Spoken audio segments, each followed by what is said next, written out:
നിനക്ക് fast charging ഉണ്ടെന്ന് വിശ്വസിക്കണമെങ്കിൽ ആദ്യം ഈ പിഴവുകൾ ഒഴിവാക്കൂ. കാരണം നിങ്ങൾ തന്നെ നിങ്ങളുടെ ഫോൺ കേടാക്കുന്നു. ഞങ്ങൾ പറയും ഫാക്ട്സ് ബോൾഡായി. ആദ്യമായി കോമൺ മിസ്റ്റേക്സ്. 1. കേബിൾ കൊള്ളാം, അല്ലെങ്കിൽ ചാർജിംഗ് പോലുമില്ല. ഒന്ന് പരിശോധിച്ച് നോക്കൂ. നിങ്ങളുടെ ചാർജർ 60 വാൾട്ടാണോ എന്ന് എഴുതിയിരിക്കുന്നു, പക്ഷേ ഉപയോഗിക്കുന്നത് ഒരു 10 വാൾട്ടിൻ്റെ അഡാപ്റ്ററാണ്. അതിൽ എന്താണ് ഫാസ്റ്റ്? 2. 50 രൂപ USB കേബിൾ. അതാണ് ലാഭം. ഇതൊക്കെ ചാർജിംഗ് ഓൺലി കേബിളുകളാണ്. ഡാറ്റ ട്രാൻസ്ഫർ പോലുമില്ല. ചാർജിംഗ് സ്പീഡ് കണക്കിൽ പോലും വരില്ല. 3. Charging plus gaming. ഇത് ഫോൺ ചൂടാകാൻ കാരണമാകുന്നു. പിടിച്ചാൽ നിങ്ങൾ ഫ്രീ ഫയർ കളിക്കുമ്പോൾ 15 വാൾട്ട് മുതൽ 5 വാൾട്ട് വരെ ഡ്രോപ്പ് ആകും. ചിന്തിച്ചോ. 4. രാത്രി മുഴുവനും ചാർജ് ഫോൺ 100% ആയി പിന്നെയും പ്ലഗ് കിടക്കുന്നു. എന്ത് ചെയ്യും? System charge, over heat, battery damage എന്നിവയ്ക്കെല്ലാം വഴിതെളിക്കും.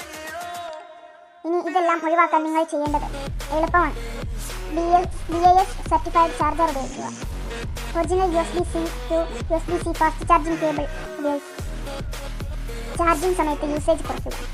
സെറ്റിംഗ്സ്, ബാറ്ററി പ്രൊട്ടക്ഷൻ ഓൺ ആക്കുക. ചാർജിംഗ് സ്പീഡ് പരിശോധിക്കാൻ ആംബിയർ ആപ്പ് ഉപയോഗിക്കുക. വേഗത കാണില്ല എന്ന് പറയുമ്പോൾ ഓർക്കും, യു മിസ്റ്റർ. ഇനി മാറ്റം വരും. ഇത് നിങ്ങളെ സ്പർശിച്ചോ? ലൈക്ക് ചെയ്യും. സൗഹൃദങ്ങൾക്കും ഈ ഫാക്ട്സ് അയക്കും. ഫാസ്റ്റ് ചാർജിംഗ് ഇതുവരെ മിസ്അണ്ടർസ്റ്റാൻഡിംഗ് ആയിരുന്നു.